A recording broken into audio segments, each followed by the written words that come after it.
Hello and welcome to our election webinar talk on what now. We have an incredible panel for you today, and thank you so much for joining Combatants for Peace, the Foundation for Middle East Peace, the Arab American Institute, and Churches for Middle East Peace. I'm going to introduce our moderator. Hold on one second. Sorry, everybody. So Dr. Reverend Mae Elise Cannon is the Executive Director of Churches for Middle East Peace. She is an ordained pastor in the Evangelical Covenant Church. She formerly served as the Senior Director of Advocacy and Outreach on Capitol Hill with Vision US, and she is a consultant in Middle East issues and an expert in policy. And so she's going to be moderating the talk with you, and I'm going to turn it over to her. Thank you, Beth, and thank you to Combatants for Peace and to Foundation for Peace for co-hosting this, and Jim for joining us. Maya Berry was scheduled to be one of the speakers, and she was unavailable this morning, and Jim graciously stepped in. So I'm eager to introduce you to each of our panelists, and I'm really eager to have this conversation. I am an evangelical, and I have been devastated by the contribution of evangelicals to conversations in Washington, D.C. about many issues, not the least of which is Middle East peace. So we'll be talking about this moment in history, you know, President-elect Biden, this controversial election, where do we go from here? And we've got great speakers to lead us into that conversation. So I'll introduce each of you all at once, and then we'll start with an opening question. So Lara Friedman. Lara is the Executive Director President for Foundation for Middle East Peace. She has more than 25 years experience working on Middle East foreign policy issues. She's one of the leading authorities, not only in DC, but in the world, on foreign policy, US policies related to the Middle East, with particular expertise related to the Israeli-Palestinian conflict, Jerusalem settlements, and also the role of US Congress. Jim Zogby is joining us today from the Arab American Institute. He's the founder and president of AAI, the political and policy research arm of the Arab American community. And AAI has been the leader in American efforts on political empowerment in the US for the Arab community. He's also the co-founder and co-chair of Palestinian Human Rights Campaign and American Arab Anti-Discrimination Committee. And finally, Galia Golan. Dr. Golan is a leading peace activist, having co-founded and served in the leadership of Peace Now, and a number of other women's, local, and international peace groups. Currently, she's a leading member of Combatants for Peace. Professor Golan is the author of 10 single-authored books, most recently, Israeli Peacemaking Since 1967, Factors Behind the Breakthroughs and Failures. So greetings, panelists. Thank you. I wanted to start with an acknowledgement of the devastating news we received this morning of the death of Saeb Erekat, the Palestinian peace negotiator. He has met with delegations from Churches for Middle East Peace. I know many of you have had personal relationships with him, and his loss is quite significant, not only for the Palestinian people, but also for where we go from here. And so, at this moment in US history, we've had 4 years under the Trump administration. We're now looking towards President-elect Biden leading the White House on the horizon. And here we have this news coming out of Palestine regarding Saeb Erekat's death. And I'd love to hear from each of you as panelists. What do you think this moment means, particularly in terms of relationships between the Palestinian Authority, the Israeli government, and the US government, coming out of the Trump administration and moving into Biden's presidency? So why don't we actually start with you, Dr. Golan? Would love to hear your perspective. I think you're in the region. I don't actually know where you are, but why don't we start with you? Yeah, I'm actually, I live in a suburb just north of Tel Aviv, although I'm from Jerusalem. I'm glad that you mentioned the passing of Saeb Erekat, because if you were to look into Israeli media, you would see that many people in the Israeli peace camp have expressed their condolences, because we've known Saeb we knew him a long time, and he really was a partner for peace, and I think it's a tremendous loss for the Palestinians and for those of us in the peace camp, in both in Palestine and Israel. I just want to say one thing that I remember from the first time I met Saeb was at a meeting at the Orient House in East Jerusalem in the Oslo period, and he said then, and I didn't know him, but I remembered what he said, and he said that there'd been so much pressure, and Palestinians, the PLO, actually made their historic compromise when they gave up their demands for all of Palestine and were willing to agree to a state, a mini state in the West Bank in Gaza Strip. And now Israel wanted to negotiate over the territory of the West Bank. And I never forgot that, because I think that was a major mistake of Israel in all the negotiations. And at the time, I remember when Saeb pointed it out, how absolutely vital that was to any view we have or any idea we have about negotiations. I have a lot of ideas that I would love to convey to President-elect Biden about what I'd like to see, but I do have one or two things that I want to mention, and maybe we can get to some of the others. But first of all, I really hope that we can all avoid past mistakes. And I'm not sure we're going to be able to, because I've talked already with a number of people who seem to be influential in Washington with regard to the incoming administration, and I'm a little worried. And people here too, who might be advising, in quotes, the Americans, because there seems to be a feeling that there should not be an effort to resolve the conflict, but rather to go sort of step by step. This is the position, by the way, of the Institute for National Security Studies here in Israel. And these are very influential people, even in their contacts with Americans. I think this is a serious mistake. One of the big mistakes, I think, in the past was just this idea of going for interim agreements. I have nothing against confidence building measures, and that's a very good idea. But the problem with interim agreements, step by step, rather than going for a negotiated resolution of the conflict between us and the Palestinians, the big problem is that by stretching things out, number one, you are giving time for the opponents, the spoilers, and I recently wrote a book on spoilers. You're giving time for the spoilers to organize and mobilize. You're giving them an opportunity to spoil the process, which has happened in the past. And you are also leaving things open, because my former colleague, the late Ron Pundak, pointed out that one of the big flaws in Oslo was that there was no end game.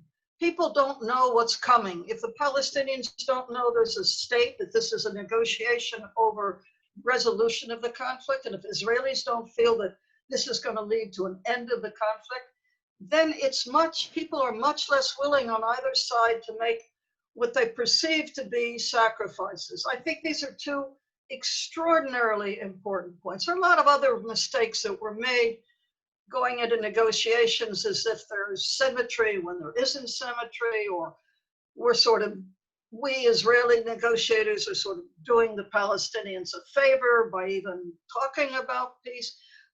There are a lot of mistakes, and they've been pointed out by some very good people along the line. But I think it's most important. I'm hoping to see negotiations, but I really hope we don't get back to these same mistakes. We have to talk about mutual interests, what each side needs from the other side and wants from the other side. And of course, there have to be carrots and sticks, but we can talk about that later. But I really think it's important to avoid this approach that we can do things slowly, interim agreements, let's not try to tackle the hard issues. It's a mistake. We have to go for broke. Thank you, Galia. Jim, I'm going to turn to you and turn to Washington, D.C. I mean, we're coming out of 4 years of a number of significant shifts in historic U.S. policy with the moving of the embassy, the cutting of Palestinian humanitarian aid. You know, what's the reality and what do the relationships look like between the Palestinian Authority, the Israeli government that President-elect Biden will be inheriting? You know, what's this moment calling for, you know, coming out of these 4 years under the Trump administration? Thank you. Thank you, Mae. I think what I'd start with is that the problems don't just go back to the Trump administration. There's been a historic problem in how we've dealt with this and how we've enabled bad actors to set the agenda and define the terrain on which we're operating. That said, what's happened in the last 4 years has been all those bad actors on steroids, and and what I'd say is that I on the one hand thrilled that Joe Biden has won. On the other hand, I think who the hell would want to be president at this point anyway? It's so much easier for the bull in the china shop to break everything than for the owner of the china shop to then come in and try to put the pieces back together again. And I think that while it's clear that that both Joe Biden and Kamala Harris are not going to be the kind of progressive champions on Israel-Palestine that we would want, their instincts are going to be tempered by their sense of what is politically smart for them. Even if they were interested in being bolder, political realities, both on the ground there and here, are going to temper what they are able to do. They've already acknowledged they're not going to move the embassy anywhere. Even opening the consulate back in East Jerusalem is going to require a heavy lift. Restarting aid, I think, will be easier. I think they'll find support in Congress for that. But and re-engaging with the PA is going to be easier. But the politics in Israel are such that I don't see the prospect for any movement. Look, I mean, there was a time when significant pressure from the United States could have altered the political discussion in Israel and helped empower the peace forces. I think we're past that right now, at least in the short term, and maybe in the medium term. When I see these debates over, you know, we need a center-left government, and I look at what they call center-left, I wonder where the left is in that center-left. The left has been, I mean, to say decimated is an understatement. You know, even those who were on the left agreed to join the coalition in some led by Netanyahu. So it's you know, the Israelis always say there's no Palestinian partner. There's never really been an Israeli partner, and that's kind of what we're dealing with right now, in very real terms. What is hopeful, I think, that for me, is that there has been a real shift in the attitudes of significant demographic groups in the United States who just so happen to make up the Democratic Party. It's not party. It's millennial, it's African American, it's Latino, it's Asian, it's educated professional women. The demographics that make up the Democratic Party have moved significantly on this issue, and they're going to put pressure on Congress. We already have elected some pretty significant people, and in the contest for chairmanship of the committee, you've got, you know, one of the very serious contenders making some very interesting statements about illegality of settlements. I've spoken with some of the new folks coming in, and unsolicited, and this is after they've won, saying, I can't wait to get to Washington so I can endorse Betty McCollum's bill, whatever the bill is going to be in its newest incarnation. I think AIPAC has been dealt a blow. People that they wanted to save, they couldn't. People that they wanted to defeat, they couldn't. They've been weakened, and progressives have been strengthened. I think groups, certainly on the Jewish left, have been empowered. I think also groups like Justice Democrats, I mean, it was fascinating. They endorsed a candidate in California. She came out with a very bad position on Israel-Palestine. They unendorsed her and endorsed her opponent, and the opponent won. And so we're in a point now where tables are being turned. That will take some time to move forward and create a real shift in the power equation here in Washington. But I see hope that I hadn't seen in the 40-something years I've been working here, for a real debate on this issue in serious political circles and in Congress. The debate is no longer on the margins; it's going to be in the center, and I think it's a hopeful time. But will that translate immediately to a new American policy? Blah blah blah. No. Will there be some incremental good things that happen from the Biden administration? Yes, but we're not anywhere near the point where, as Galia was hoping for, a defined policy with an end game, et cetera, is going to happen. That's not going to happen. There's not going to be any stomach for it, nor are there any conditions for it here or there for it to happen. Yeah, I want us to talk also more about Congress and what opportunities there are in terms of congressional engagement. Before we move there, Lara, Jim used the analogy of a bull in a china shop, and it's harder to put things back together once they're broken. You know, what is President-elect Biden inheriting? What opportunities are there? What's kind of the current reality in the moment? And then our next question will be, and maybe you could even lead us into it, is what can we expect from the Biden administration? What are they going to be paying attention to? Where are they going to not want to touch certain issues, because of some of the political dynamics? So talk to us about this moment from your perspective in Washington, D.C. Sure, thank you, and thanks for having me. It's always humbling to speak after two of my mentors and role models. So thank you, Jim and Galia. Look, I think on the one hand, there's the obvious, the concerns looking ahead. My own analysis is that we're going to see a real a tendency that's going to have to probably be fought even up from inside. People are probably already thinking about this, to try to just revert to status quo ante. And as Jim pointed out, status quo ante wasn't working. It's a failure. Trying to return to the problems that existed before the Trump administration, as if that was some sort of nirvana happy place, is a problematic approach. The bull in the china shop analogy, I think, is valuable here, because much as it's, one can say it's difficult to put the china back together, one could also say that the china shop was full of really crappy china, and it's time to start, selling something else in that shop.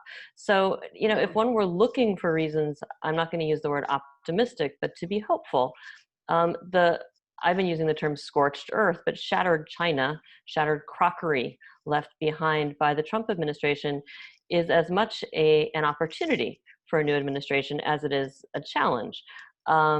Because, people, I've had these conversations about what it means to return to status quo ante, and the point that I keep making is there isn't a return to status quo ante. At best, there's a return to status quo ante minus. And somehow believing that you would ever want to return to status quo is delusional, but believing that you can return to a status quo ante minus, and in the minus column we have the embassy in Jerusalem, right, which is not going to be moved back, and you have the Palestinians now cast, because of U.S. legislation, the PA and the PLO, as effectively terrorist organizations that you can't really engage. You have UNRWA delegitimized like never before. You have an established new feature of US policy, which says that it's okay to violate international law and keep land that you've taken by force.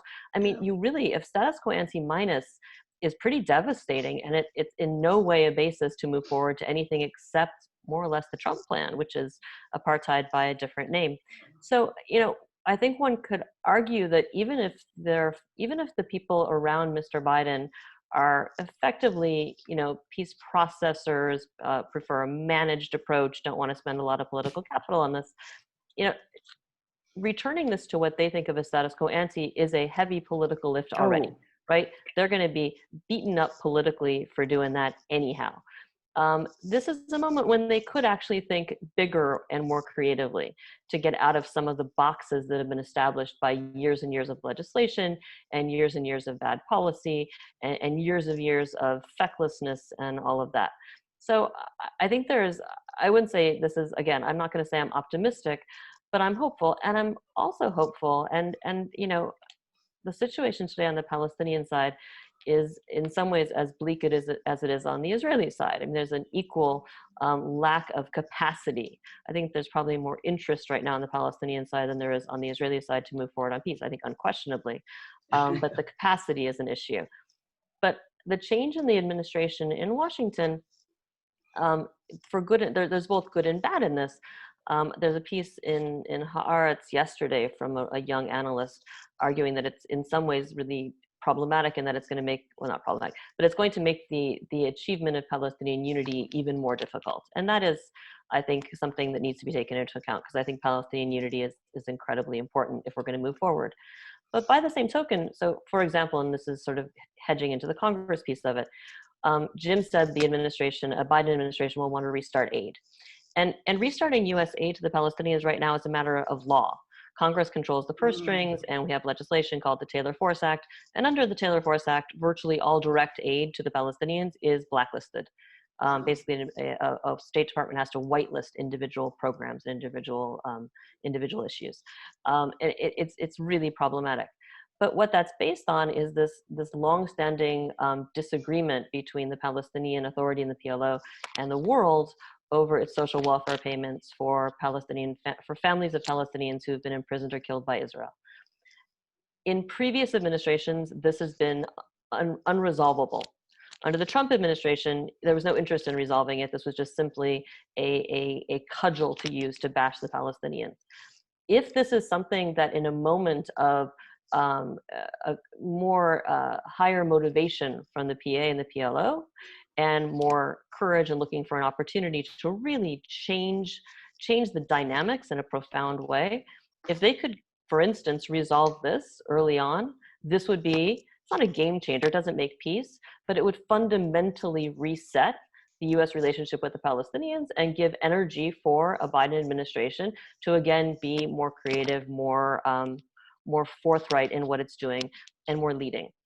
And in this, I think a Biden administration will enjoy both pressure and support, enjoy support and face pressure from the international allies that it has, who desperately want the U.S. to lead, but who have spent the last 4 years watching a Trump administration erode international law, contradict the fundamental values, particularly in Europe, the values that are at the core of European policy. And that's something the Biden administration, when you have an administration which is elected saying we're going to restore international law, restore the U.S. role in the international community, which includes respect for international law, I think they're going to face, again, both pressure from the international community to apply that, including on Israel-Palestine, and support, and in support in the sense, I mean here, of help, aid, in working with the Palestinians to potentially reset, not just go backwards, but actually reset and take in a better direction the relations with Palestinians, which could then maybe open the door for something more hopeful and different is the important word here, on the Israeli-Palestinian peace track. Can I say something? Hold on one second, Galia. Let me just ask a follow-up to Lara, and then I'll go to you if that's okay. Sure. Lara, just as you were talking about the opportunity in terms of the Taylor-Force Act and perhaps the Biden administration, solving this problem that, has been a historic issue, do you have a vision of what that could look like? Like, what does resolution of that issue look like? Does it look like the PA not paying those families? Is there some other alternative? Like, what, I just wanted you to dig a little deeper there for us in terms of a vision of what that opportunity means. And then Galia, will go to you. Sure. Sure. So I don't know. I don't know. It's going to have to be there has to be a glide path towards a resolution of this issue that satisfies the very well articulated and now internationally embraced concern that these welfare payments represent incitement to terror. I've written about this. Israel's the punitive aspects that go along with people committing acts of terror, home demolitions, families losing work permits, arrests. I mean, there's so much punishment that goes with committing acts of terror. I would argue that it is far-fetched to suggest that this is the main or even an important incitement for terror. It also, what's convenient about this incitement for terror argument is that it implies that Palestinians commit terror just because they want money and not because there's any motivation beyond that. It's elegant that way. I think there are ways to resolve this, and it's going to have to be very carefully crafted. I think they are largely technical fixes that make it clear that these are social welfare payments for all peoples who lose somebody, but in a way that is not denigrating. I mean, if the idea is the only way to resolve this from the Israeli perspective is for Palestinians to say, every single person arrested by Israel or killed by Israel is a terrorist and we spit on their grave, that is simply not going to happen. And folks who want to put this issue as a test for the Palestinians seem to not understand that this is an effort to, we're talking here about people seeking freedom, right? And every Palestinian family in the West Bank and Gaza pretty much has family members who have been killed or incarcerated by Israel. This is probably, besides refugees, along with refugees, the single most pertinent issue for the lives of Palestinians when they look at this as a peace process issue. This would have been a permanent status issue under Oslo. The only reason it wasn't a permanent status issue under Oslo is that it was supposed to have been resolved before we got to permanent status negotiations under Oslo. It was unresolved by the fact that Oslo went on for so long, and by the fact that it was created as this issue to bash the Palestinians. But this would have been a permanent status issue. This was as important to the Palestinians all along. I think it can be resolved, but it's going to be a lot of work. And I don't know if it's something that they are looking at, but again, if you're looking at things that would allow a different course forward and energize not just, new negotiations to do the same things, but actually a new kind of engagement. And frankly, given that Taylor Force passed and this was already legislated, if this could be resolved, the damage that's been done with it has pretty much reached the maximum it can do. If it can be put away, I don't think it can be brought back out. And that would be remarkable. Thank you. Thank you. That's so helpful. Galia, please. Yes, I just wanted to relate to some of the things that have been said. I fully agree with Jim Zogby that we simply do not have a leadership in Israel that's going to make peace or is even interested in making peace. And the one thing that's been so encouraging to so many of us here about the American elections is that maybe this is a model for us and we can finally get rid of Bibi. The only problem we have, and I think Jim mentioned this, is we don't really have an alternative to him. The left has indeed been decimated, Jim, you're absolutely right. The so-called center left had nothing to do with the left at all, and it joined the government. There you are. It's a very bad situation from that point of view. But I do disagree when you say there's never been an Israeli leader who was interested in making peace, because we could talk about Rabin or Barak, but the truth is Omar and Abu Mazen really got quite far. I call that the near breakthrough. And that was based pretty much on the Clinton parameters. They really covered a great deal of distance, and I think it's because Omar treated the Palestinian leader as an equal with respect. He very consciously tried to address the psychological aspects, which is, by the way, something that both Rabin and Sadat in the old days tried to do successfully, I think. So I think that I'm not sure that it's impossible. It's certainly impossible today. I fully agree. Until we can manage to change the government In order to do that, we may have to change the population, the Israeli Jewish population. Yeah, there's really not much hope. But I do want to mention two other things. One is that I bow to Lara and Jim in any discussion of the Americans and what is possible. But at a very, very minimum, and all we got from Obama, unfortunately, besides wonderful speeches, all we really got from him was abstention in the United Nations on a very, very important Security Council resolution. If we can at least get that America doesn't veto and provide an obstacle to some very basic things at the UN or in dealings with the Europeans and the EU. At the very least, I would hope, I mean, I would like to hope for a lot more than that, because America could bring pressure, because America is probably the only country that could really bring meaningful pressure. But at the very least, we might hope that it would not be political suicide for a Biden administration to be at least to be more hesitant to go along with everything that Netanyahu wants and to abstain, for example, in the UN. One last thing. One positive thing happened under Trump with regard to us. It's certainly not his deal of the century. However, in connection with the deal of the century came this whole issue of annexation. And all of a sudden, annexation became an international topic. And you all know, I'm sure, that the Palestinian issue has fallen way down on the international agenda. This brought it back. Now, we know and said, of course, that unofficial annexation has been going on. It never stopped. It's been galloping, in fact, what we call creeping annexation.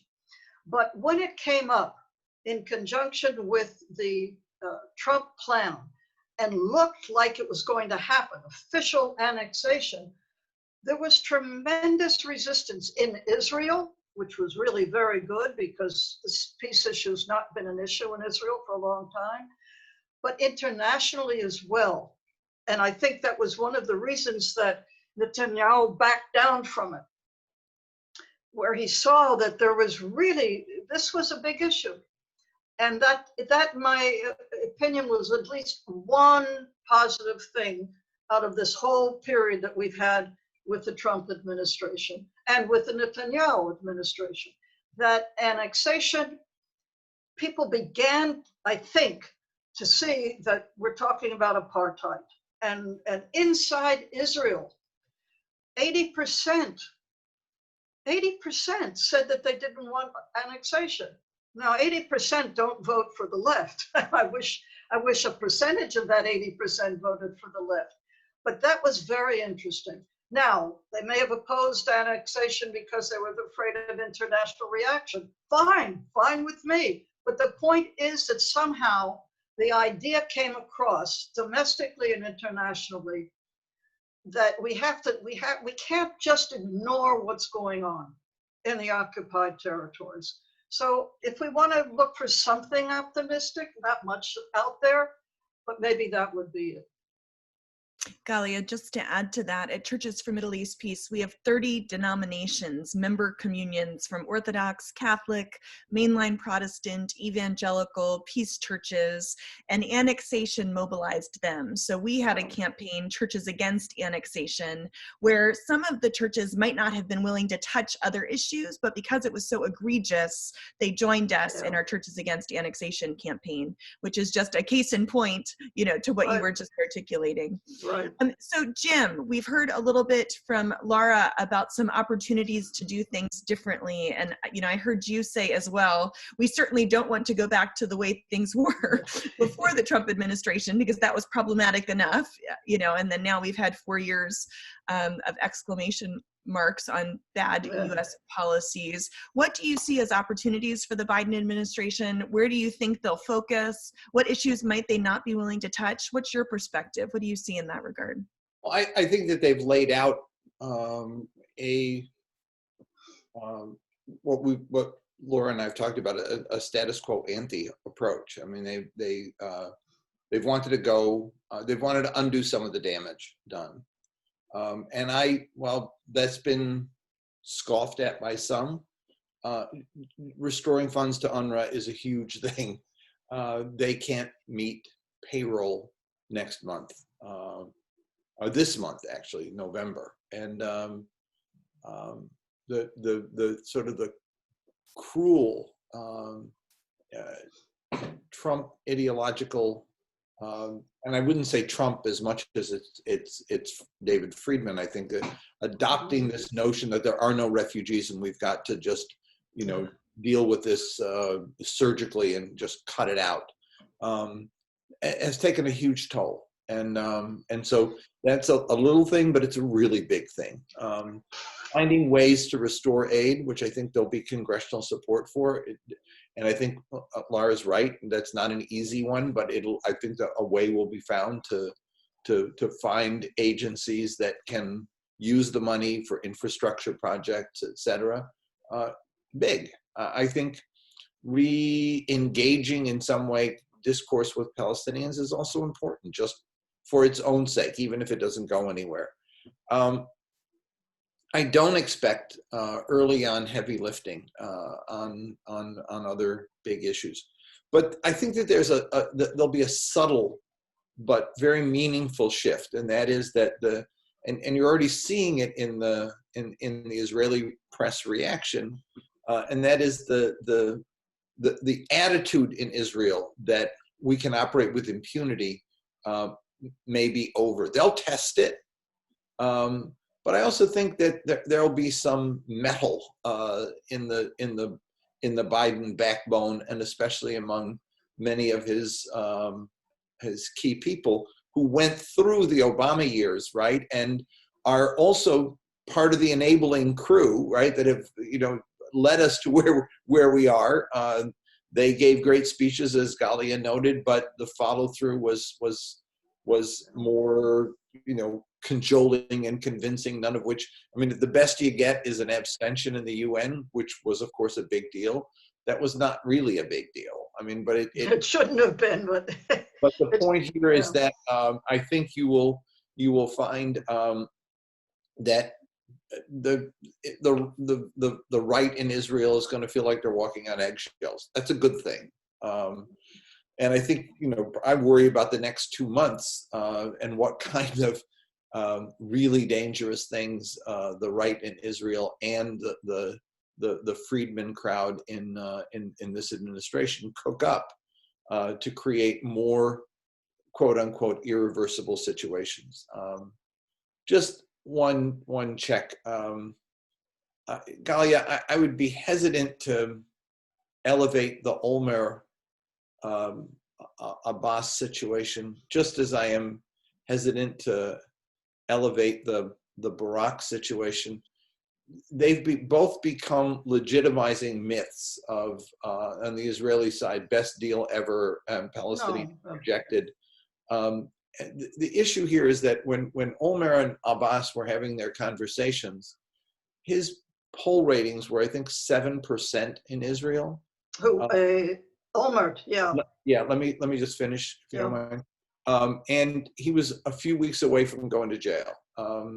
It's kind of easy to negotiate something when you know it's never going to happen. And Abbas was right to hesitate, because you're negotiating with somebody who's not going to be able to deliver on what he negotiates with you. And that therein lies, I think, the serious problem. It wasn't so much that Palestinians missed an opportunity to miss an opportunity. There was no opportunity. There was a conversation that could not have borne fruit. And similarly, you know, the Barak thing, I remember actually, I was invited to a Rose Garden signing ceremony for, I don't remember what, I think it might have been an immigration something. And toward the end of it, President Clinton gives me a little signal like, come here. And one of his aides come up and says that, you know, don't leave, he wants you to talk to you in the Oval Office. He's just come back from Camp David.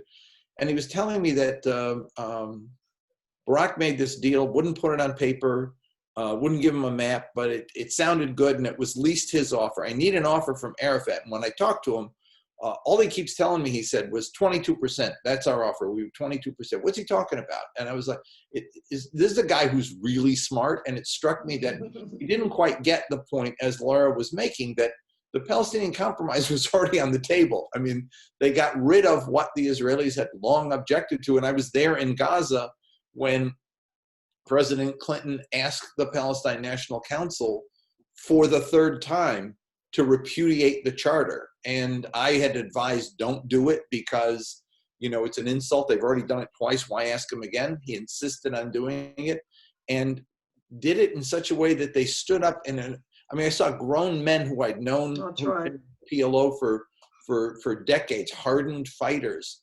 crying because he had called them. He said, I know your situation. You've been dismembered, dispersed, and cast out among the nations, and you deserve a right to have a land of your own. And they wept. He said, and therefore I ask you to repudiate, and they did. I don't think that the Americans ever got how huge a step that was for Palestinians. Still don't. And so, yeah, the idea of compromising on the compromise and compromising again on the compromise is anathema.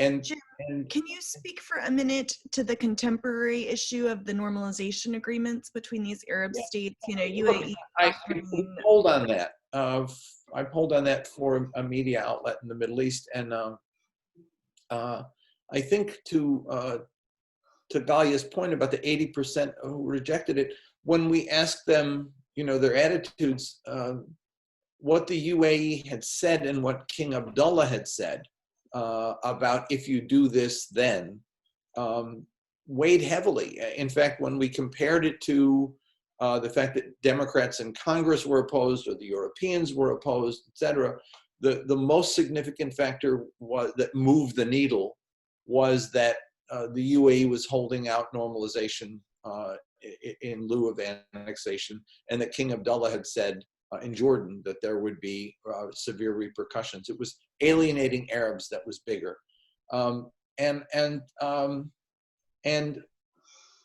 did it stop annexation? I don't know, but did it play a role in changing some of the discussion in Israel? Yeah, because I got polling numbers to show it. I would also say that when we polled in the Arab world, you're right, the issue's gone way down in terms of priorities, and partly because they feel that there's no outcome to the current situation. And having given up on the PA, I mean, some Arabs view continued support for the PA as helping to underwrite the occupation. There's no movement forward. They want something that will shake it up. And there is an attitude that maybe this normalization is a way to change the dynamic. But I would not, if I were an Israeli or a supporter of Israel, assume that it's changing the dynamic, meaning I don't care about Palestinians anymore. It means that because in the follow-up open-ended questions we asked, it's changing the dynamic, so maybe we'll have more leverage to support Palestinians. It's changing the dynamic, so maybe we'll have a better seat at the table with the United States so we can advocate for Palestinians. Palestine is not far from their consciousness. They've just given up on waiting for the two-state solution, or waiting for the negotiations, or waiting for the honest broker, or waiting for a change in government in Israel. They've given up on all that. They see no way forward. And one might argue that that's pretty rational judgment on their part, and therefore they're looking for something that will change things. I think it's incumbent at this point on the Arabs who do normalize to make it clear that that change is what is being sought, not just a business deal, but a business deal that will open opportunities for the West Bank and Palestinian economy. Okay.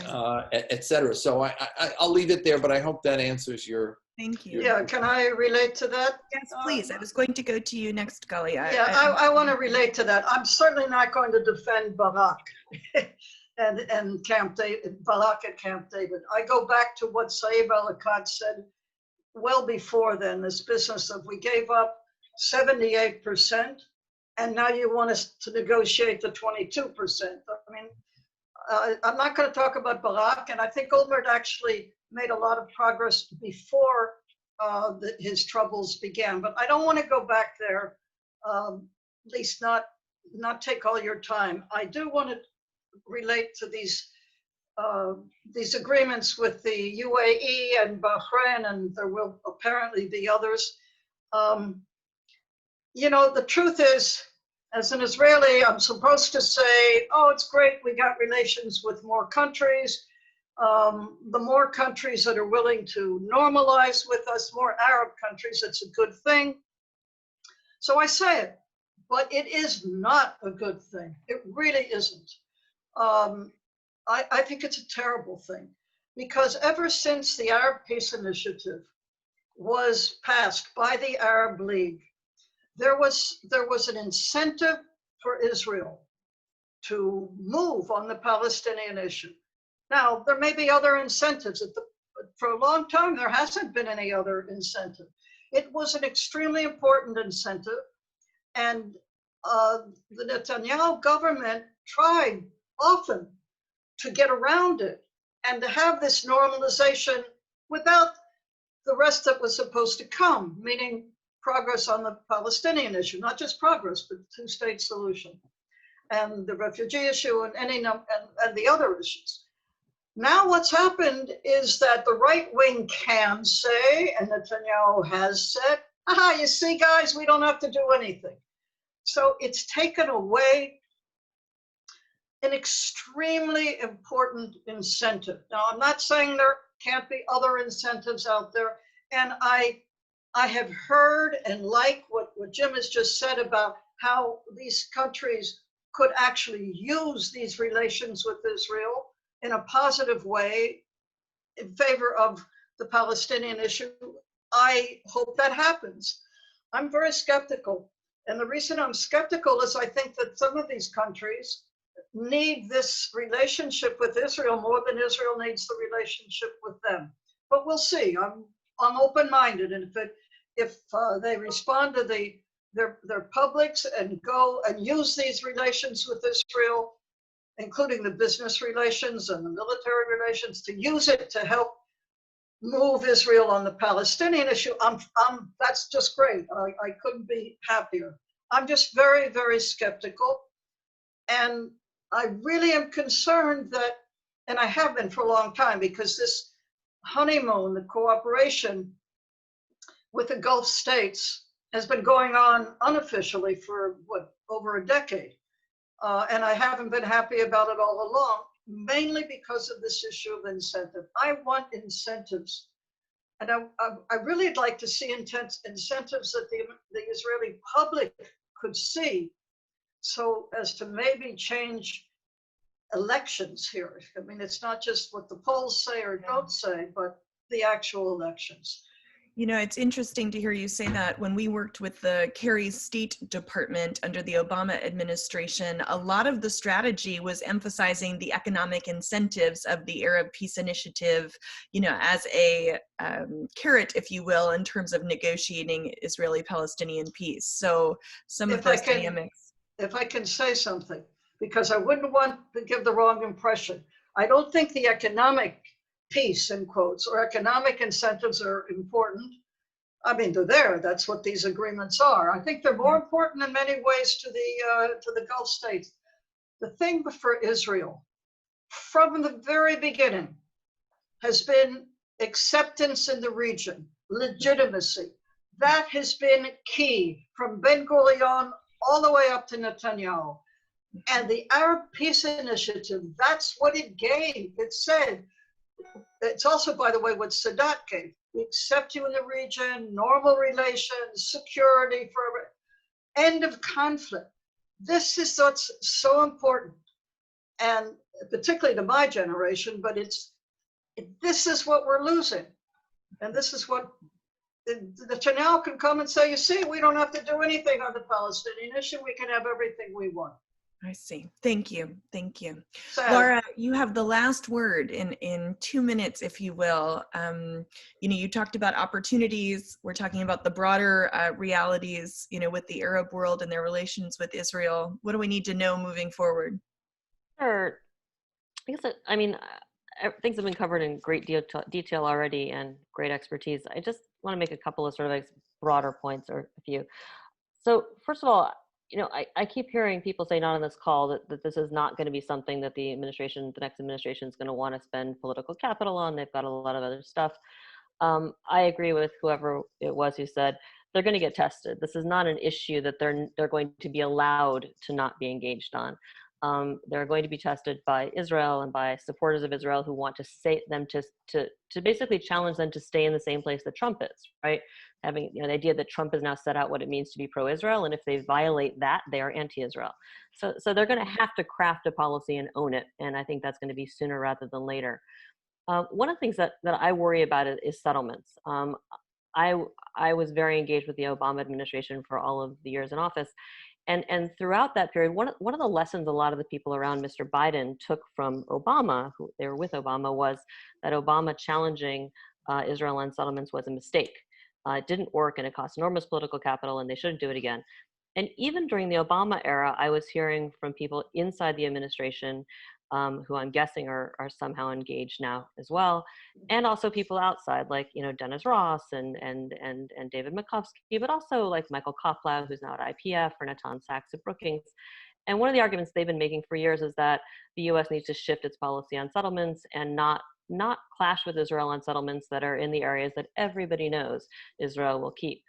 And that would be a fundamental shift. And like I said, I think there are people now who are thinking in terms of how can we do things differently. And I worry that that's one of the places that they are going to look for a new Biden presidency to show Israel that it's not anti-Israel, the way Obama was. And I think that would be pretty devastating. Mitigating against that kind of change is what Jim talked about, which is you have a different grassroots, you have a different Democratic Party, and you have Democrats in Congress who I think are going to be much, much stronger in pushing back against a policy shift that not only rolls back criticizing Israel and settlements while Israel is doing things like, demolishing a Palestinian, encampment village community in Jordan Valley, but also is going to be less keen on seeing the U.S. shift to giving a green light to some settlements. And if the U.S. did go this direction, it would be a problem for what I was talking about before, which is the international community, which particularly the Europeans are looking for the U.S. to come back into the tent of those who actually respect rule of law and international law.